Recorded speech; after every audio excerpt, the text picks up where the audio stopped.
Ladies and gentlemen, this is Zombie Apodcalypse, and this is the beginning of the Walking Dead Retrospective. Tonight, we're going to cover Season 1 in our own special way after the intro.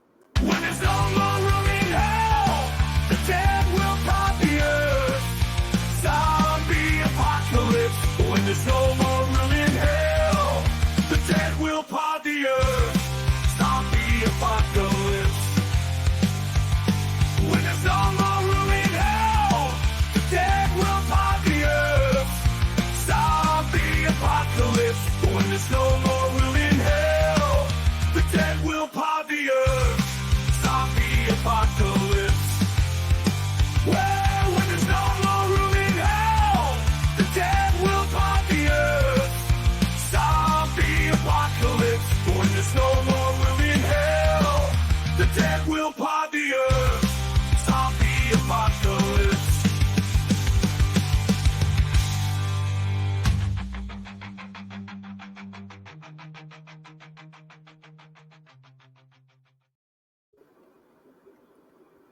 Probably my greatest creation of all time. It's good. It was pretty good. I can't believe how good that is. I usually dump on these things, so We are being joined tonight by a backyard wrestling legend and a very good friend of mine. I've known him for as long as I've known just about anybody else. This is the Rebel, Bobby Blaze. And tonight we are going to talk Season 1 of The Walking Dead. And now, when I came up with bringing Zombie Apocalypse back, I had said from the beginning I want to do a retrospective. And the way we're going to do this is Season 1 being the shortest season. It's going to be this episode. From there, we'll kind of figure it out and play it by ear, but I'm thinking each episode about The Walking Dead henceforth is going to be one episode per season break. So we'll do the first episode to the mid-season finale, and then when we come back for the next episode, it would be mid-season return to finale. But we'll play with it. We don't have rules. This is a Ravens Rules podcast. There are no rules. We're just going to talk about The Walking Dead. And I think we kind of have all agreed that we're just going to pretty much argue about Shane the whole time anyway. So I'd love to get opinions from everybody who listens or watches this on the YouTube channel about the Shane character, because this is an argument that I have been having for a very long time with a lot of people. But without further ado, that's the long and short of the introduction. This is Drew JC, and like I said, we are here with Bobby Blaze tonight. Yeah. How's everyone doing? hey, what's up? I guess we're about to argue, so let's see what Yeah, I happens. guess lighting. All right, so for this, I'm actually rewatching it. I specifically got Netflix to rewatch this. So they have me at least until I get caught up. And I started this, I think, 2 weeks ago, and I've slowed down on the rewatch. I'm just now like halfway through season 4. I thought I was going to get much farther by now, but life has interfered. But season 1, right? So season 1, that's when we meet all of these characters for the first time. Shane, you see him right off the bat with the conversation with Rick, where he's kind of meant to be an unlikable dick from the start when they're having their conversation before Rick gets shot, right? And so Shane is a character that everybody, like I said, argues with me because I'm very pro Shane. I'm going to take a pro Shane stance, and I'll have a definitive argument for everything that anybody says as to why Shane is a piece of shit. And the show did a really good job of humanizing him all the way up until the end. But that also allowed Shane to kind of fall into that gray area where once it was time to eliminate the character, it forced everybody to side with that decision. But we meet Rick right off the bat.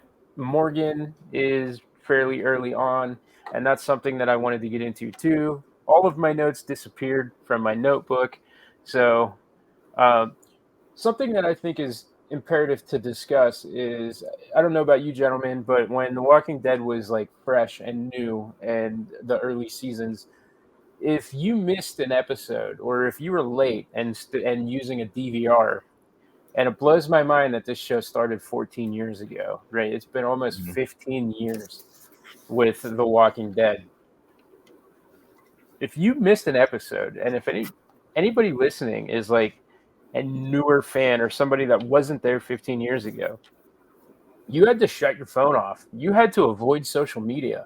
You had to literally cut yourself off from the world because there were spoilers immediately. 11:05 spoilers, and they were like heavy spoilers. This show was extremely popular, and something that I thought was interesting and kind of led me to doing this show is we're now a couple of months removed from Rick returning, and with the Rick and Michonne miniseries. And I have not had a single thing spoiled or ruined, and it's been months, and I don't know a single thing that's occurred. So I don't know if that's the dichotomy of how people watch now, as far as we're so divided and cable is really not really important anymore. But if it still had that same level of social infrastructure, you would assume that just even more so with algorithms, shit would start getting spoiled, but it hasn't. So that kind of explains the landscape of the fan base for this show as compared to what it was back then. Now, since it's a retrospective, let's take a retrospective look at how we got into it. Did you guys watch it? Are you guys day one viewers? So for me, I think so. I started with the comic book, and the season one really follows along with that. The first 12 issues or 6 issues of the comic book, or however many issues it was. I remember season one being exactly like the book. But as far as, yeah, I started watching it as soon as it came on, and I was really excited about it. I remember it was 2010, I think it was, is when it came out. And I was in college, and I just remember like skipping. I think I was skipping classes and stuff just so I could stay up and watch it and all that kind of stuff. But yeah. So skipping Yep. class to watch this. Yeah. Yep. So that kind of demonstrates that point about how important it was to see it. Well, 2010 was also like zombie was like a big media thing anyway. And I think when The Walking Dead was coming out, it was like peak zombie. Everything was zombie this and zombie that, and everybody's super excited about seeing The Walking Dead. And I just remember like you said, it was pretty much everywhere. And when season one ended, we were waiting for the next season to come out. We were just super excited about it. I think also Drew, you mentioned social media, along with like that being peak zombie. It was also kind of that phase between MySpace and Facebook. Facebook was like becoming hugely popular, and just the medium, the way that Facebook worked, it was like, instant posts and stuff, and everybody was communicating. Back then, is watching The Walking Dead, is doing this. It was always that. So, what better way than drive, your friends crazy? If they didn't have a way to watch The Walking Dead, you could post, I'm watching The Walking Dead. I know about the walkers, and everything. I think for me, I was also in college. I don't think I missed any classes. That was World of Warcraft that we missed classes for. But I do remember many nights we would go to my one friend's house, and he had like a gym in his basement. We'd go down there, and that's what we did. We'd watch it. If we were 6 episodes in, we'd go back and rewatch all 6 episodes. Like, we watched it over and over. Yeah, and to me, this was also right around that time when appointment television was reaching an end, but it also was reaching its peak, I would say, with you have AMC, obviously, with The Walking Dead, Breaking Bad, uh, FX was really hot with some of the shows that they had on it at the same time, like Sons of Anarchy. So like the appointment viewing was still a thing, which it's long dead now, and cable is basically in itself a Walking Dead of reruns of garbage. Whoa. Like, you know what I mean? So um, the landscape was also just a little bit different. So I mean, maybe it was this perfect storm, but the one thing that I thought was interesting, and if you go back and you look throughout history, this tends to line up, right? Uh, I don't know if you've ever realized or caught on to this, that when a Republican is in office, zombies are popular. And when a Democrat is in office as the president, it tends to be like vampires and stuff.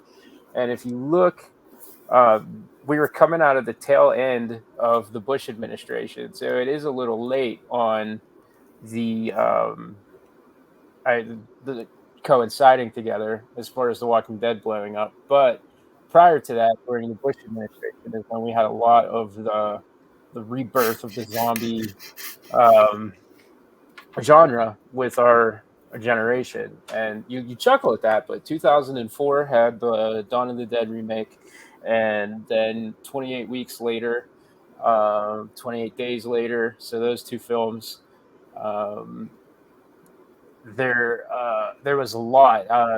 Obviously, indie films. There were Return of the Living Dead sequels that popped off at the time. So a lot of the ones that like people think are shitty, Rave to the Grave, in particular, was my favorite of the modern sequels. But if you go back and you kind of look, there's a lot more vampiric popular things during uh, the administrations that were Democrat. So there's like a weird thing if you guys research that. So we're coming out of that. So it almost coincides with Maybe. that.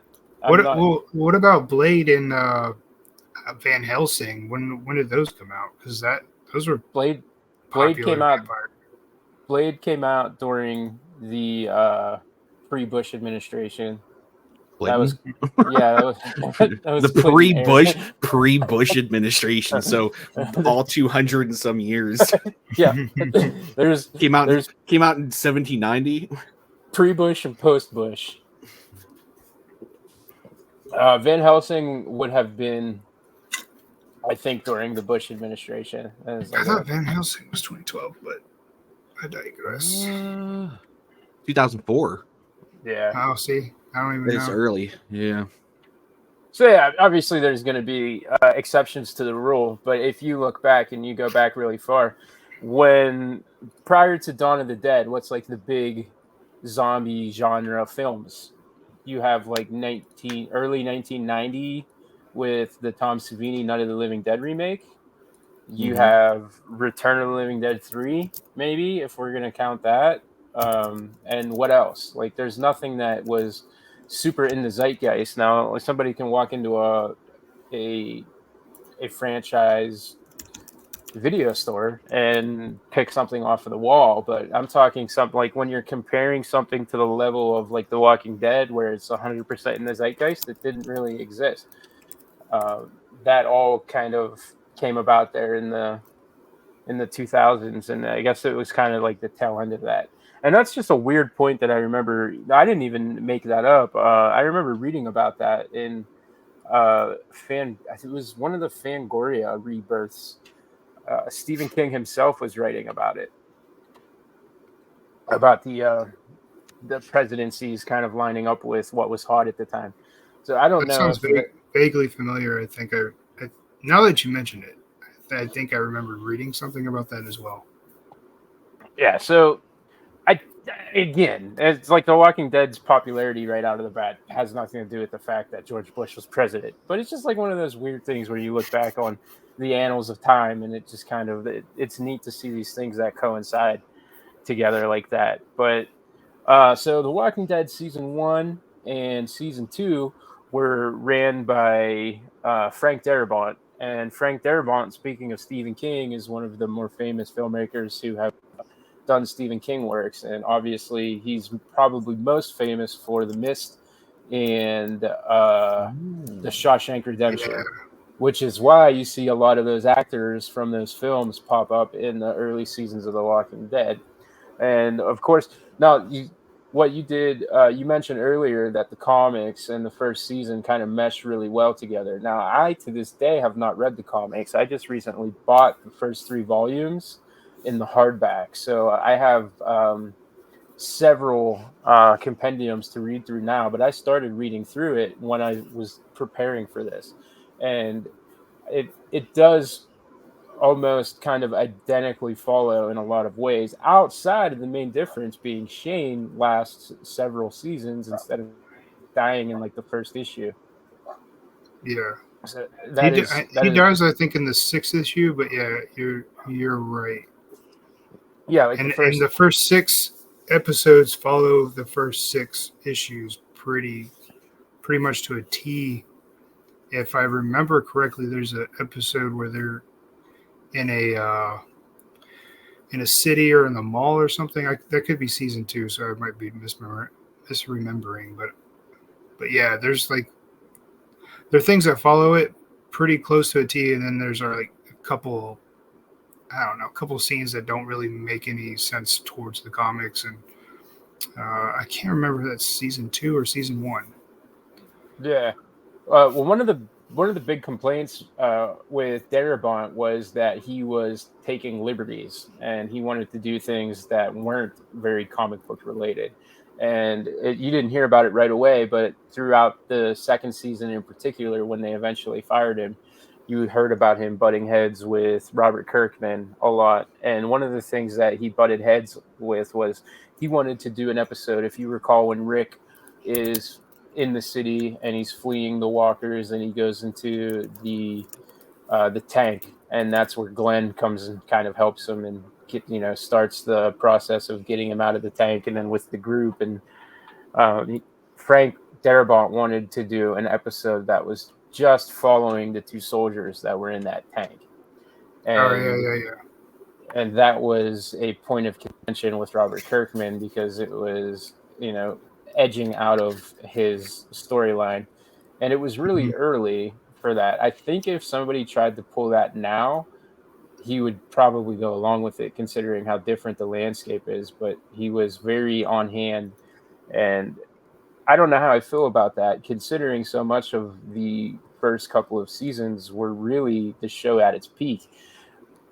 An interesting thing here is I only watched up until season 7, maybe season 8, after Carl died, when Negan is held captive and then set free because he's going to help them. That's when I check out. You even checked out sooner than that, right, Bobby Blaze? Yeah, I think so. We And had talked about this. I think I stopped watching around. I want to say it was around the terminus or whatever, the terminal. Terminus, There yeah. was like there was like a train. I think I remember that, and I think I remember the trash people. I can't remember. There is a counterpart in the comic too, with those people, like led by a female person who is, they cover themselves in. I want to say they cover themselves in skin to make themselves look like the walkers or something like that. I can't remember exactly. I think those were the Um, Whisperers. I can't Something remember like if that. I'm confusing. Eventually, with The Walking Dead, you get to a point where every villain is the same weird cannibal that's walking around with the flesh of a zombie on. It just they're either on their way back to Terminus or Woodbury or the trash cans that they lived in. It all just kind of blends together. JC, you when did you check out? I think it was right around that same time. I Uh, vaguely remember Terminus, and I don't know if that was just like maybe I kind of came in on a few episodes and then stopped watching again. Um, it's probably about when I quit, maybe even a little bit before then. so one of the things that I think the show does a really good job of building on in the first season is like keeping hope alive. And I had all of these notes about that. And like for instance, Rick throughout the entire thing is just talking like is this like beacon of hope from the very beginning. He is he has this hope that he's going to find his family, right? And then we get to the couple of episodes with Morgan, and he's there with Morgan, and Morgan is constantly throughout even his return on the show, and I can't verify if that happens in the comics yet or not, but like the idea that like he has lost hope, and Rick is kind of like that conscious for him, and he's telling him like to give up and move on, your family's dead. And they're even inside of Rick's house at this point, and one of the key things that he points out is like, look, this house isn't ransacked, and the pictures of my family are off the wall. Like, people aren't going to rob your family photos, so my family's out there. So like it just can't, like, it always builds up this hope, right? And then he's in the tank and it seems hopeless, and then Glenn, who is an eternal beacon of hope throughout this show, is introduced. And then Glenn and Rick, and just this theme. Once he's in the group, there's this hope. Okay, well, now I have my family.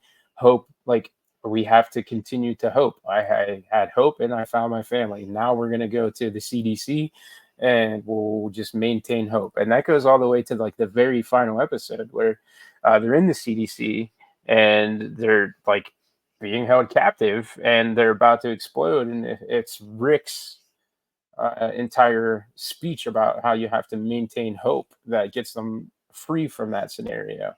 And so there's like this theme of hope that was, I'm not going to say lost on me, because when this first came out, I was far more intrigued by the fact that we were watching an episodic zombie show than kind of the thematics behind it. But that's something that made me appreciate Rick just a little bit more than I did, because I think a lot of the earlier seasons, Rick's a pussy and I don't enjoy him. And that was one of the reasons why I attached to Shane so much, is because Rick in particular just really rubbed me the wrong way throughout most of it. And Shane is obviously this person who has lost that ability to have hope, and he's more so kind of masking it. But his reasoning behind that is just as sound, right? So they try to paint Shane as a villain pretty early, like this is only going to escalate and become worse, right? But they like in order to do that, they fail because he doesn't just leave Rick behind. All right, they very clearly show him go back for Rick. They very clearly show him struggling to get Rick out of the hospital. They very clearly show him begging Rick to give him a sign that he's not wasting his time or gonna like risk his life for something that is already gone. And when Rick shows no signs of any type of mobility or function, or that he's even living in the hospital that's being ransacked by the government and zombies, he bails. But he doesn't just leave him there. He barricades the door. He does everything that he can physically to keep Rick in there, but then has to leave to save himself, right? So is it entirely virtuous? No, because he left his friend. But it did show him making every effort. Now, if this is just a scumbag that wanted to run around with his wife, he could have left the door open. He didn't have to go back. Rick is alive because of Shane. And that's something that is lost on people once the Shane versus Rick dichotomy starts to come up. Thoughts on that? Either of you? Yeah, I mean, you're not wrong. I just think that Shane's a bastard. for quite a few different reasons, because even after he finds out Rick is alive, like when this all comes back together, he's still like yes, you're not wrong there. Like, there are things that he should have done right off the bat. And I have wondered, I was going to pick people's brains. Yeah, I'll take your opinions, I'll take listeners' opinions. Do you think that the beginning of the show, or the comic, since it's so similar, but then again, the comic doesn't really show this conversation. I did read that much. The conversation at the beginning before Rick gets shot, where he's talking about his wife and stuff, and how they've been having these arguments, and Shane's Shane's talking about his girlfriend, Rick's talking about the wife. They're just kind of bitching about I almost kind of, now that I'm rewatching it and I know how their relationship moves forward, is it implied that Shane and Lori are actually like involved already? In the show, I think it's implied, but in the comic book, I don't think it is. But the show really explores a lot of stuff that's not in the comic book, even though it still follows the comic books. And like Daryl's not in the comic book; Right. he's only on the show. Daryl and Merle, I think, were maybe Merle's in the book, but only slightly in the book. If I remember correctly, I don't remember, but I know Daryl's not in the book at all, and he becomes like one of these key players in the series. He's like the cool guy or whatever. And but you had mentioned there's like kind of like a juxtaposition between Shane and Rick, but really there's like Rick and Morgan they're similar characters, but on opposite sides. And then Glenn is also kind of like on the opposite side of his girlfriend or wife. And the show really explores, like, it grows these characters, and the books don't really do that. They do eventually, but they don't really do that in the first 6 issues. But yeah, Shane sucks. No. I'll say this: there are quite a few instances, especially in the first season, where Rick would have gotten everybody killed if Shane hadn't stepped in. Shane only cared about Lori and Carl, right? He didn't care about anybody else around him. Shane's a bad leader. He's too hot-headed. He made snap decisions. But in that first season, Rick was a bitch. And I would argue the point that you just made about him being a bad leader, I would argue that in the first season, when we're talking strictly season 1, I don't think he was a bad leader, because he got that group where they were at. He kept everybody alive. He was a little more totalitarian, but there wasn't any like crazy infighting. If you look at T-Dog and Merle, right, who immediately, once Rick is involved as this leadership role, there's problems, right? But here's this piece of garbage racist who doesn't think twice to throw slurs around or risk T-Dog's life when they are on the rooftop. That you presumably that has not happened, because Shane would have put a stop to it.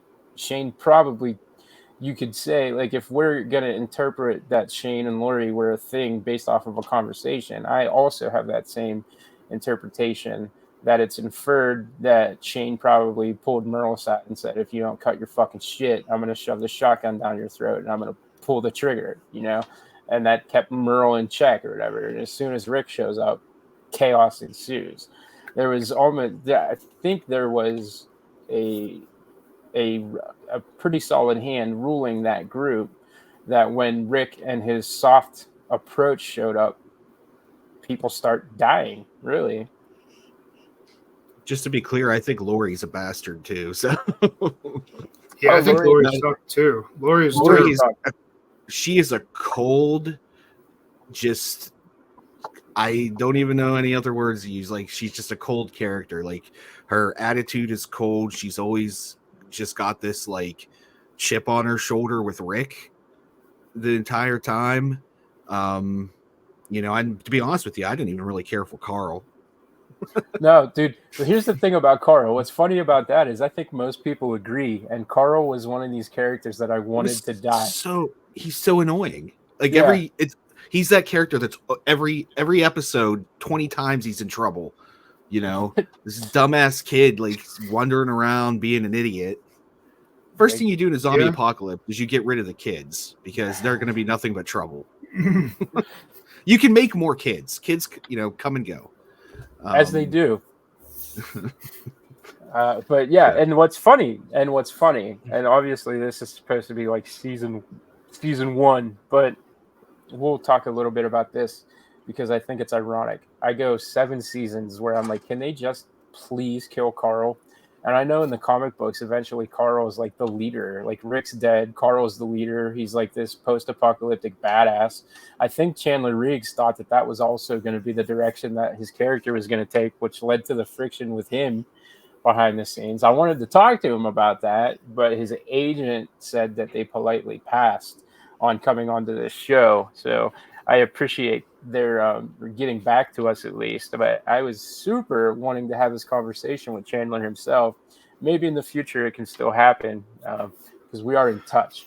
But when his character finally meets that demise after the season of like Negan kind of grooming him, I guess. Like Negan took a liking to this kid and was either using it to distract Rick as a weapon against him, or if he actually did like him, I can't say I remember that much. But when that time comes that Carl's character actually is killed off, I thought they do this amazing service to him where we reached the point. I've wanted this for 7 seasons, and now I'm like, oh shit, dude! Actually, Carl's not that bad of a character. Like they completely fixed him right before they like pull the trigger on killing him.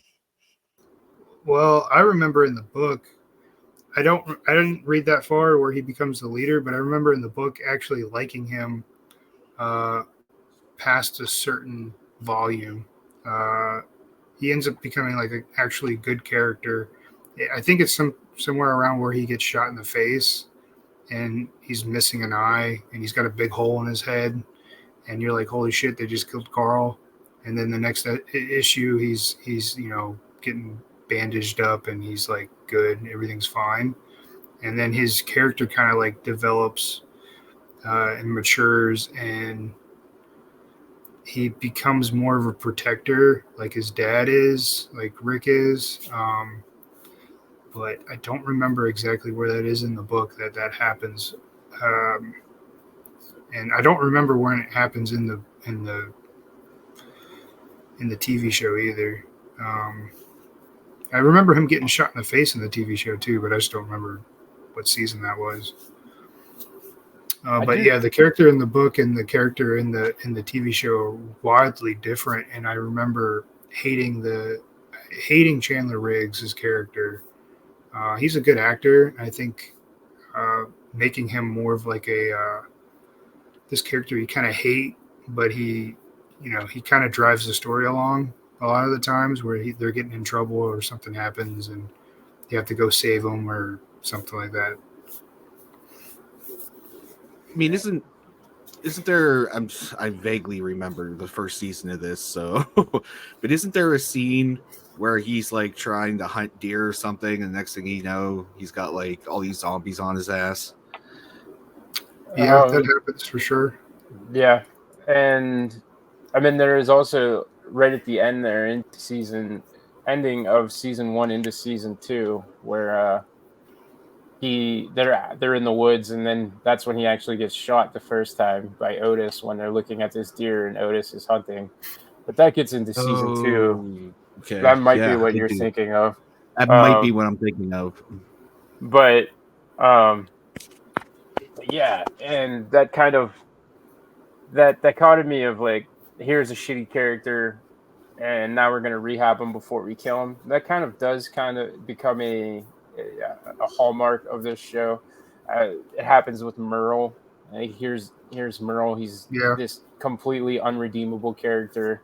There's nothing good about him. But then eventually when he returns to the show, which we haven't even discussed how he left the show in the first place,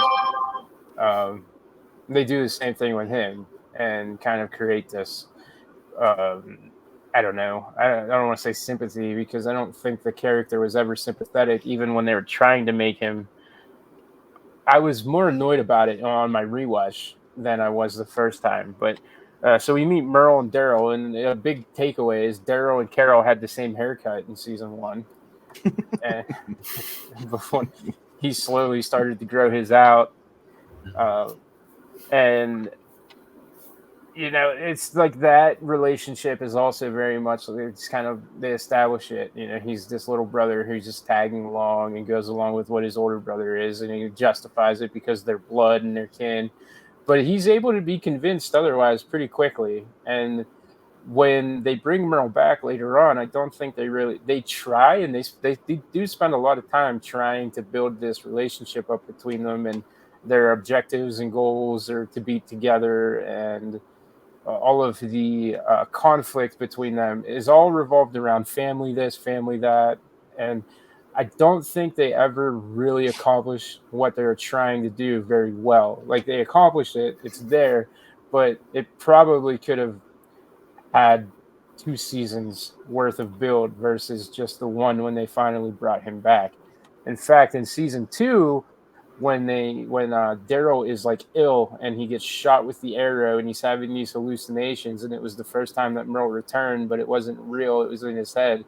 I thought that was probably the worst episode so far in my rewatch, which is another thing that I think is interesting. That while this is my first rewatch. I mean, I watched it as it aired the first time, but I never went back and rewatched it. And now some of the things that annoyed me the first time around aren't hitting me quite as hard, and things that didn't annoy me at all are like annoying me. That was one of them. You talked about Lori earlier and how she's just kind of this unlikable, daft character. That's exactly how I felt the first time I was watching it. Watching it now, maybe it's because I knew that that's how she was written. I didn't think it was that bad. I just saw, or I'm a person who is now once divorced and like went through one of these relationships, right, where you're miserable and you want to leave. Maybe that kind of changed my perspective on it, where I'm looking at this couple who are now like, it's established right out of the gate in the first conversation of season 1. They're having problems. They don't seem like they want to be together.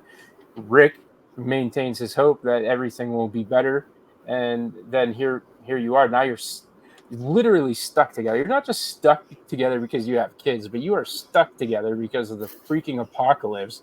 And that if you separate, you might have your face ripped off by a zombie, right? So I thought that the second time watching this season, there was a really good allegory for being trapped in like a loveless marriage, and it like kind of, I thought it built on that. And maybe I'm putting my own 2 cents where it really didn't belong. I'm kind of creating something that wasn't an actual narrative, but that's what I interpreted it as on this second rewatch. Well, now that you kind of mention it, Lori, she does. I think she's upset that Rick is back because she thinks Shane is the future, right? And we were talking about Shane and Rick, his goal is to bring everyone together to work as a team. And you see that when he trains them. I think he trains them how to shoot weapons or something, shoot guns or something like that out in the woods. Shane never did that. Shane didn't really care about anybody else except for himself and Lori. He doesn't even really care about Carl, honestly. He just wants Lori because it's easier for him to take care of just one person than it is to take care of everybody else. And Rick is kind of like way different, where he's trying to take care of everyone because he thinks that's the future, right? He doesn't think it's just him, Lori, and Carl now. It's him, Lori, Carl, Carol, and everybody else in that camp who's trying to survive and in retrospect kind of build civilization back, right? It's not really he's thinking long term, and Shane's thinking right here, this is what I need to do to survive. And Shane's kind of likable now because I can see where he's coming from. It makes sense. Yeah, exactly. That's my 2 cents. Shane's the man, dude. I'm still not sold on Shane. Yeah, I'm not sold either. I just I can understand where he's coming from. It makes sense now that you mentioned everything else, and like looking back. Yeah, I mean, looking back, I think Shane was the here and now, and Rick is trying to be. He's trying to build the future, so he's trying to look past all this extra stuff going on. If that makes sense. Rick is the riskier option in all of this, right? Because we know that Shane has proven that he can protect Lori and Coral, and Coral. and like it's proven, and I think there's even a point. I think maybe it's in the second season, or I think it's in sometime in the second season when she's like having an argument with Rick. She even like pretty much tells him like, "You're back, and now we're all gonna die. Like Shane protected us." Yeah, And there's like a whole fight that transpires from that. But I feel like I said, like Rick is the riskier option because he thinks that he can reestablish some sort of society, by bringing everyone together. And Shane's just like, hey, listen, I'm gonna kill everybody. I might protect Coral. He gets bit, leaving him behind. Like, Lori, you're the only piece of ass I've got in this world, so let's go. Right, and that's the thing though. Like, Shane is a guy that could get any piece of ass he wants. He wants her, right? They tease that relationship with him and Andrea later on, like where they're like, "Oh, we're gonna run away together." But like clearly, Shane at that point, like there is a breaking point with Shane that you eventually get to, right? And that's like season 2 shit. But Well, he starts to go crazy, right? Like, if I'm yeah, remembering, he yeah. starts to like lose his. It's so yeah, okay, so season 2, right? So him and Otis are on this mission to go get these supplies so that Carl can have this operation done.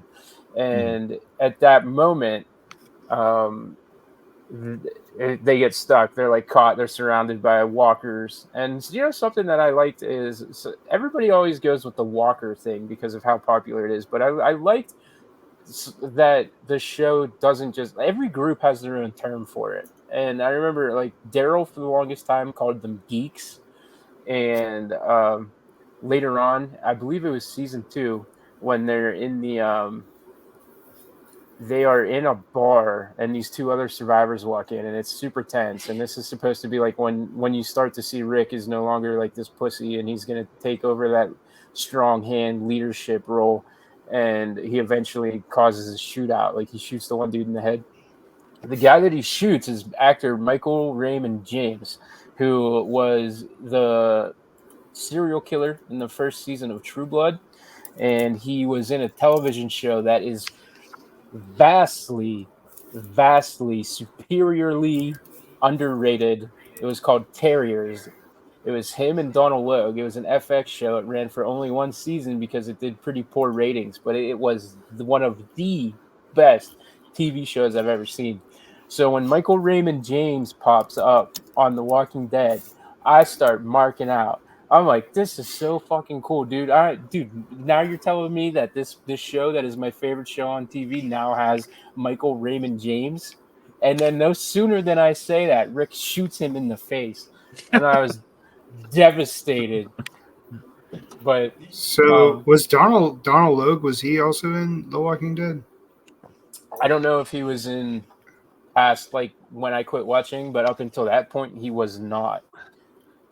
But Donald Logue is another one of those dudes that I really mark out for, and I'm a huge fan. Yeah, me too. Yeah, Grounded for Life was one of my favorite shows, I think, growing up. Right, so like Grounded for Life. You have Blade. You have the Tao Steve. You have comic book villains. Yeah, Tao Steve. Yeah, I remember that too. Like, everything the dude has ever done is great.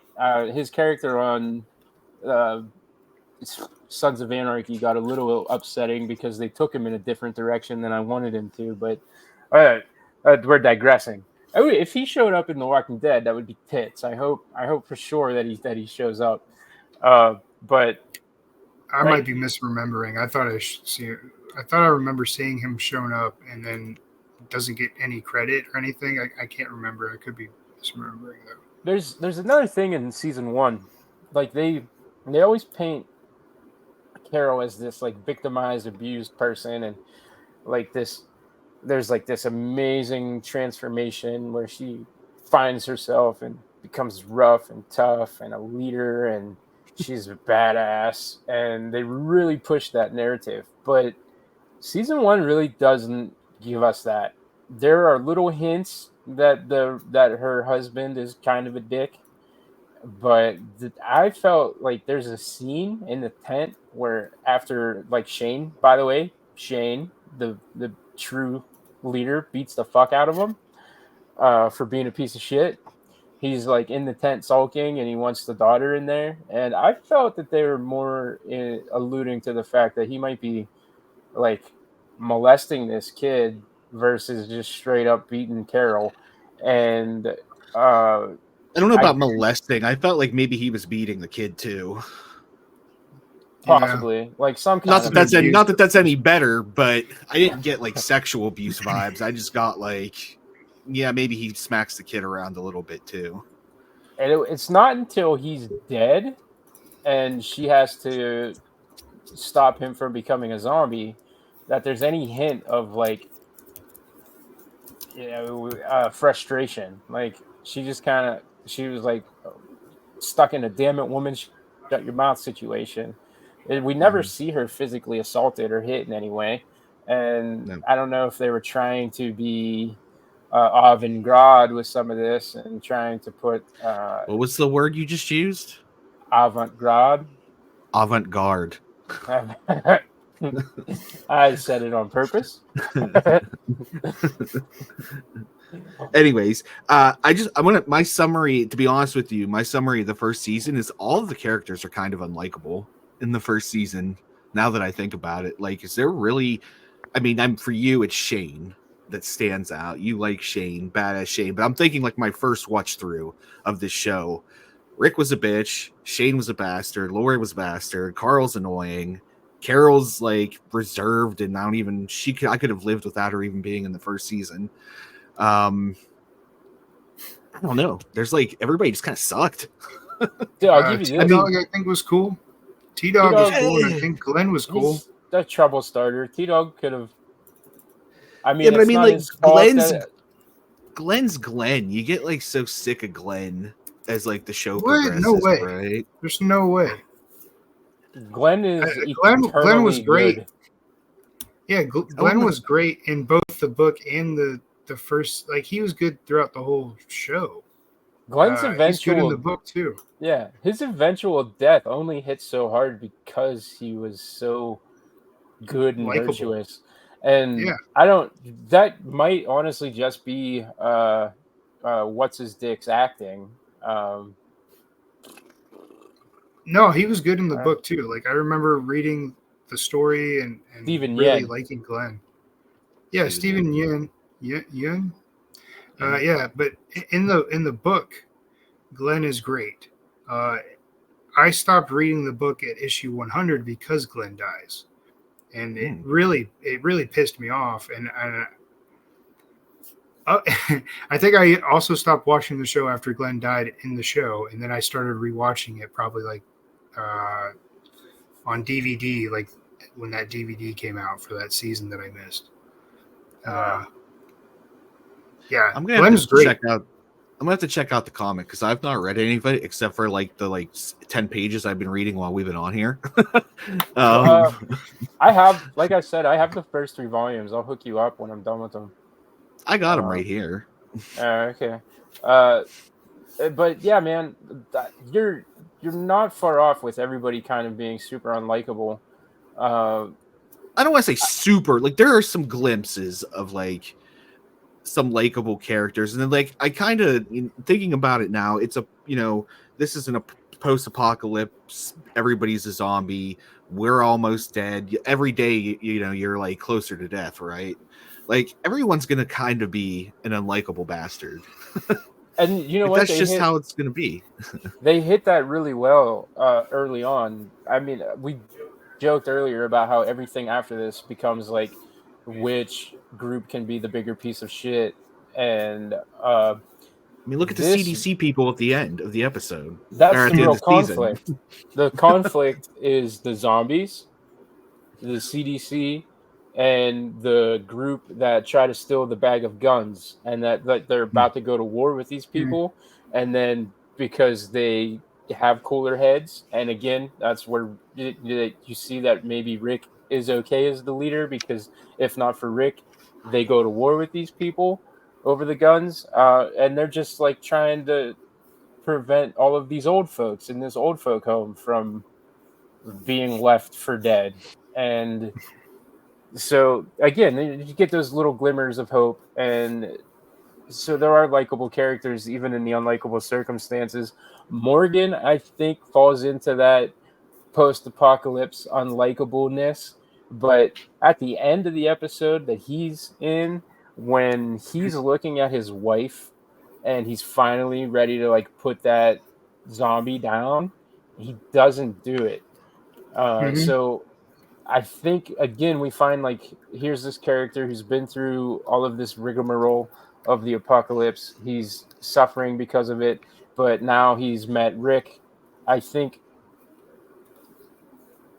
and when we do meet him later on, he is kind of still crazy and messed up. But then when he eventually meets Drew Carey's brother and they fight with sticks in the woods, and we learn of all of this Zen. That was another thing that I thought was real dumb later on in the series when they brought Morgan back, and legitimately the guy that plays Drew Carey's brother on the Drew Carey show teaches him Zen and how to fight with sticks.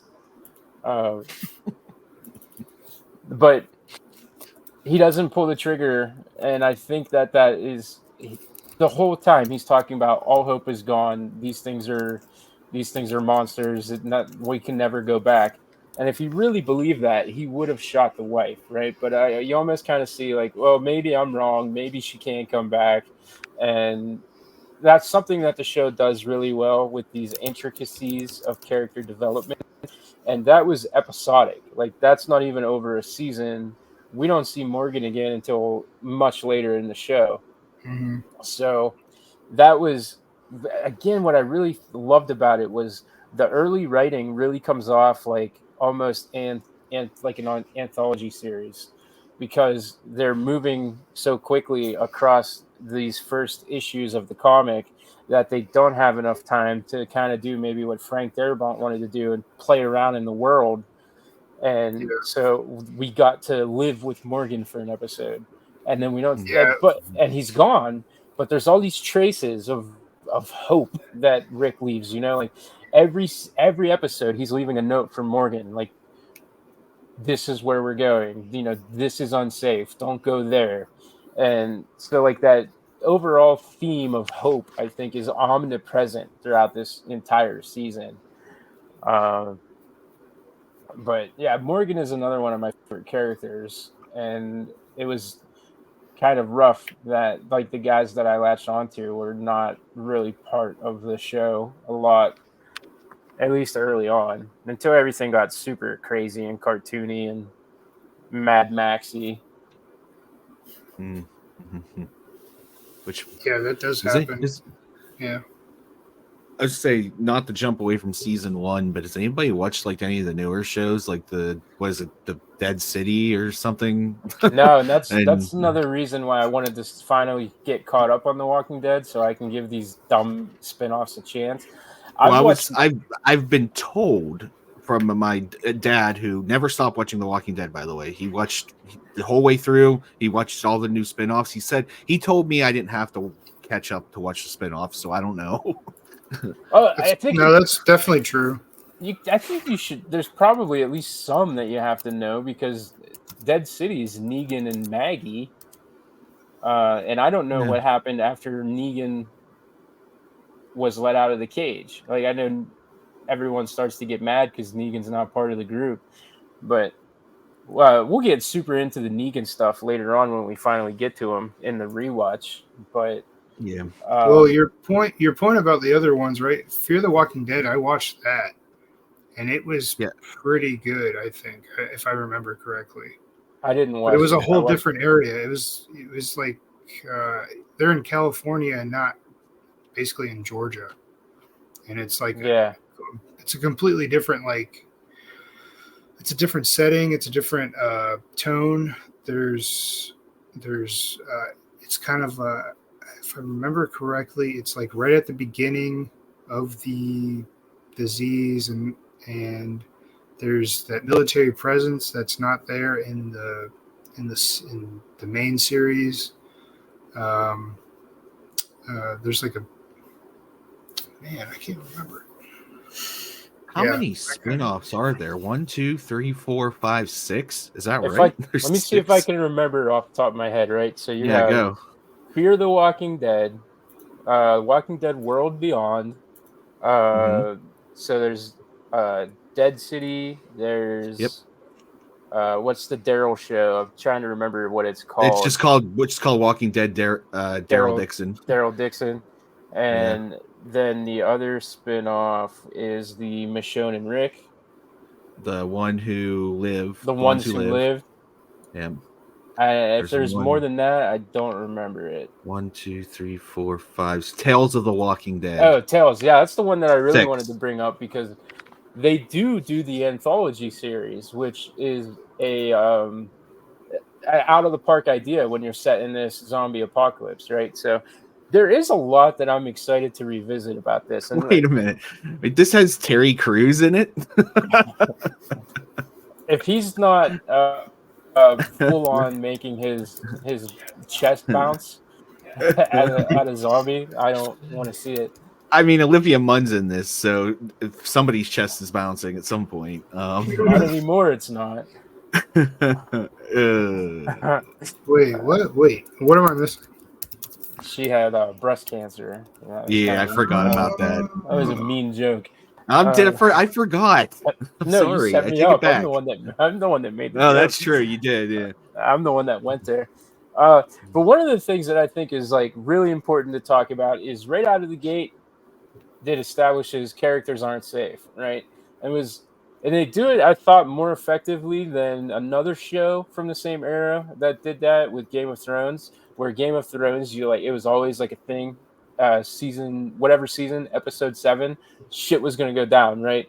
So you always knew, like, oh shit, man, dude, Eddard died in episode 7, so what else is gonna happen? And they kind of formulated it to be like episode 7 something happened, whereas The Walking Dead, this shit happened like impressively everywhere, and it was because the characters are killed off in the comic book as well.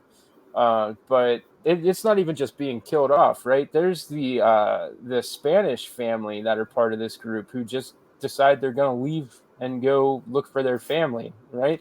And I've always been curious if that occurs in the issues of the comic book, or if these were also made up characters, or it kind of was jarring that you've now made it through the entire season. You got out of the CDC, and you know, X amount of people have been bit or died, and then there's like a group, and that they had children too. Like Sophia was friends with the kids in this group, and they're just like, "Hey, we're gonna jump in a station wagon I don't even and remember head if west." Sophia's in the book. I don't think Sophia's in the book. I could be wrong. I don't remember seeing any Spanish-speaking people in the book. Um, that feels like Frank Darabont doing that, and because he did the same thing with the two soldiers in the tank too that we talked about earlier. Uh, he added a lot of characters and a lot of backstories that kind of culminated into the main story, which is what I really liked about the show. And then he added Daryl and he added Merle, and so to me that kind of feels like it's a Frank Darabont type of creation, and I don't remember it being in the book, and I don't remember a storyline coming from that from a family that leaves the camp. Yeah, Yeah. I was always curious if Fear the Walking Dead had these characters in it, because I do know that Fear the Walking Dead did have a couple of like Hispanic characters. And so the family that left, the guy's name is Morales, and they're in Guts, Tell It to the Frogs, Vados, and Wildfire. So 4 of the 6 episodes of season 1.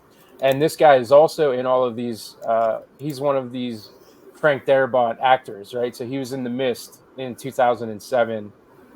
So this is a guy that obviously came in because of a relationship with Frank Darabont. Uh, Jackie, another character, like she's in 5 of the 6 episodes, and she just decides she's gonna stay when the CDC explodes, and she commits suicide. Right? Andrea's sister dies. They right out of the gate are like establishing, look, we have spent 6 episodes with this entire group of people, and now only a third of them are going to be here when we come back, which is, I think, a ballsy move. And it is one of the things that really drew people into it, because it was like, oh man, no one's safe. Who's going to die? And that kind of created that where we're like, oh, I hope this character dies, or I hope this character dies, or when's this one going to die? And Yeah, Dale. When Dale dies, I remember being really upset about that because I liked his character.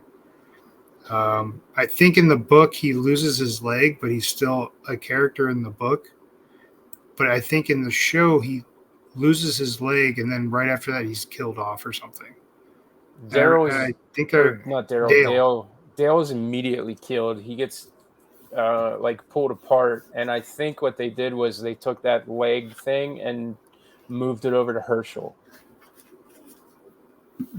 Herschel. I think Herschel also has that same type of role that Dale has.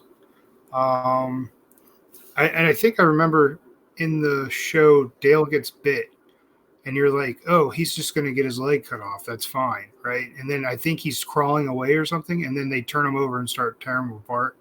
And I think I remember that specifically because I was like, oh, okay, cool. Dale's going to lose his leg. Everything's going to be cool. And then he gets torn apart. Dale, But gets also, shredded. doesn't Dale also get eaten by the cannibals or something? His leg gets eaten by the cannibals.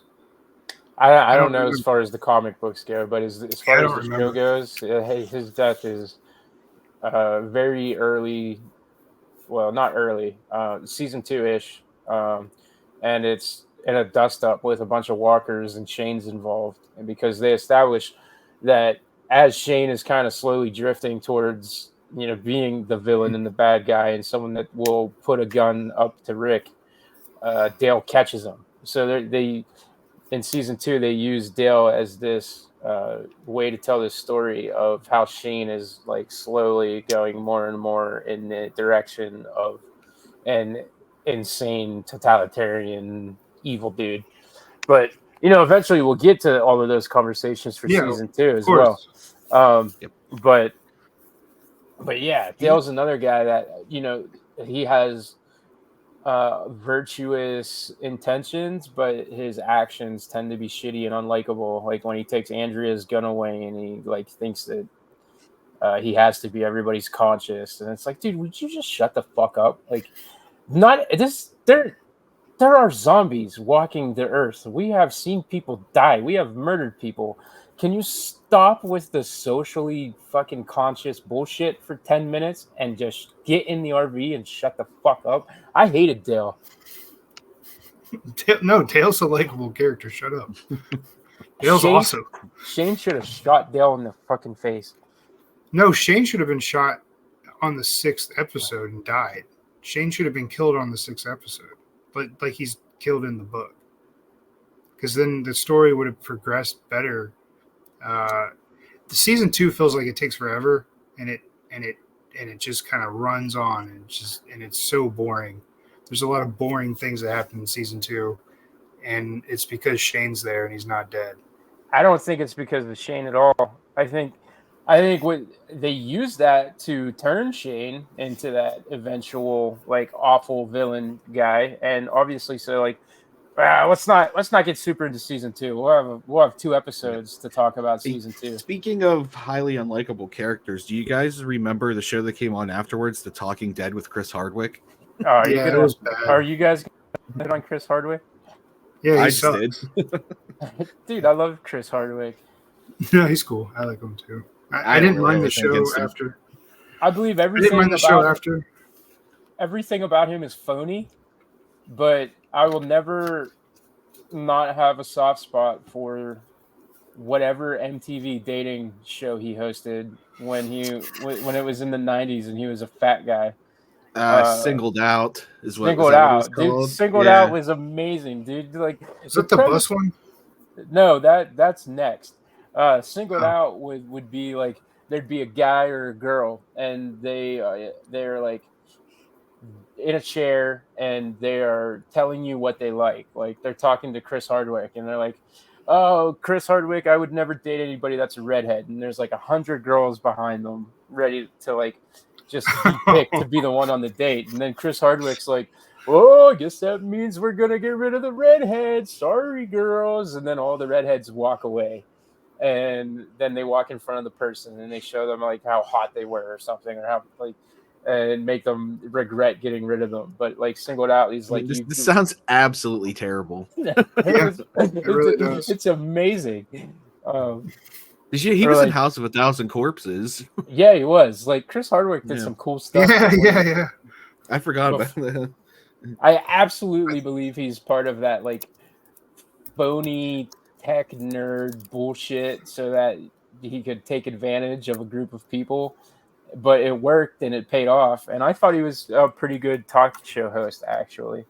I mean, The Talking Dead lasted for 11 years. So. And they spun off and did Breaking Bad and all the other AMC hit shows also ended their episodes with Chris Hardwick doing a retrospective about what you just watched. That's also where I get my cold open. Were those kind of retrospectives even that pop? They really didn't exist until The Walking Dead did it. Yeah. So that's another thing that it was birthed by the popularity of The Walking Dead. And I don't remember if that started right off the bat. I think that was like a season 2 thing. I'm gonna look that up. Wait a minute. Whoa. What's do we count The Walking Dead Torn Apart as a spinoff too? That might be the and then there's the online. Oath.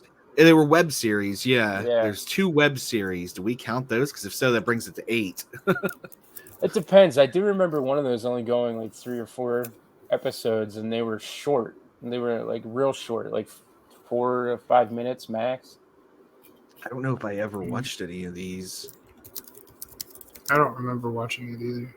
I remember them existing. I just don't remember watching. I also kind of vaguely remember them tying into Fear the Walking Dead. Like one of the actors from the web series was brought in. I could be making that up, but Talking Dead premiered second season encore presentation of the second season premiere.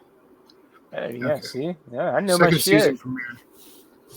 It's been 13 years, but I remember it. But yeah, I don't know. I think that's pretty deep cover of season 1. Is there anything that we're kind of missing? We didn't argue about Shane as much as we thought we were going to, but there might be more of that coming in later seasons. Oh, dude, 100%. We have season 2 still. Plus, I'm going to do an episode literally just arguing the merits of Rick versus Shane. Like, we'll have a debate show. We'll have anyone listening. You want to debate? Pick a side, and we'll have a debate show about Rick and Shane. That's something I've been planning for a while. My cousin actually said that would be a neat thing to do, and I immediately agreed. So we'll absolutely do that. So I mean, ultimately, we know who wins. Technically, Shane. Right? Shane. No, you're laughing. I'm gonna say Glenn wins. Glenn wins. You're laughing, but season 2, Shane dies, right? Mm-hmm. Come many seasons later, the show takes a dip. They start losing ratings, right? And I said from season 3 on, they need to find a way to bring Shane back. And what do? They bring Shane back. They knew that Shane was a ratings grabber and that having Shane on the show was important. So they start doing flashbacks with Bernthal back as Shane. So AMC agreed and America agreed. And the one character that I actually like as much as Shane? Negan.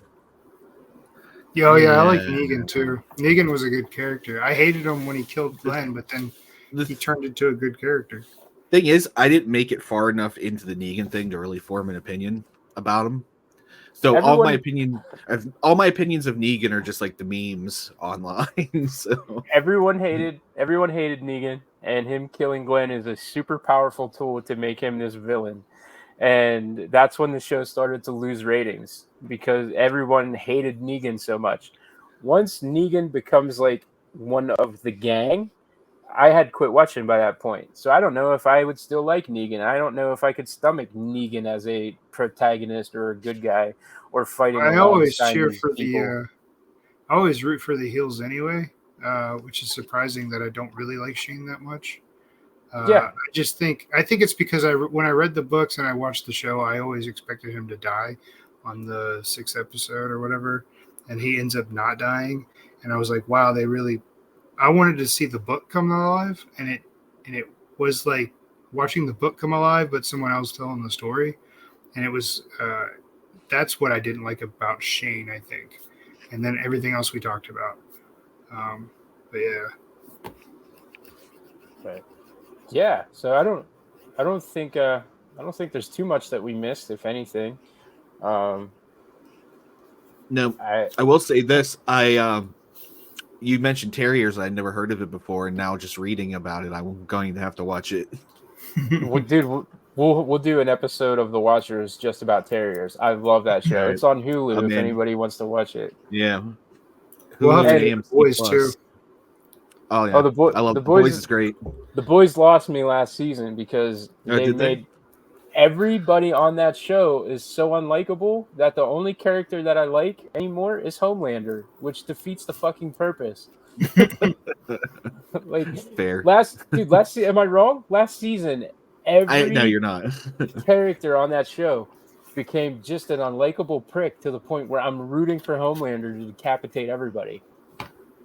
Well, that also has a comic book, a beginning. You know what I'm saying? I read the comic book for that too, and then when it became a show, I was really excited for it, and then hated the show. And the book was so much better. I just remember that hating the show, reading the book, and just being like, why they mess up the show? It could have been so much better if they would have just followed the book. But yeah, we should do the boys episode. That'd Yeah, be well, fun. definitely. I enjoy doing these retrospectives, and I often go back and rewatch stuff because I don't pay attention to new things. I guess I've reached that point in my life where I'm like that old guy that if I was 10 years older, I would be buying vinyl for $300 a piece. Yeesh. But but yeah, my version of that is 4K Blu-rays and streaming these shows, and I guess now having a platform to talk about them. But yeah, so that's the season 1 of The Walking Dead retrospective. Moving forward, we'll at least have 2 episodes per season. I enjoyed this. That was a pretty quick hour. Anybody once involved with this, reach out. I'm more than happy to have anybody jump on. We do have our cult following and our friends in the podcast world, and anybody's welcome to. You make that face. Well, I have a couple of former friends and enemies too. I was gonna say they're all former. We lost them. So There's a couple Ricks in our friend group that I got rid of. I don't know if they're even comparable to Rick. I don't know who I would. They're like a mix of every unlikable. Yeah, Bunch of Carols in here. We had a Rick and a Dale, and they're long gone. There's not enough Morgans. We have one Morgan, and she's absolutely nuts. She knows who she is too. All right, Yeah, Lucy. that's gonna end it. Inside there. joke. All right. Well, thank you for paying attention for an hour and 13 minutes to us talking about The Walking Dead. Here is the outro, and I don't know, Valamos or Adios and all of those other things. The preceding program has been brought to you by the Watchers Podcast Network. If you enjoyed the show, please like, subscribe, and share with your friends to help grow our network. Check us out on all social media platforms, YouTube, and wherever you get your podcasts. And until next time, thanks for your support.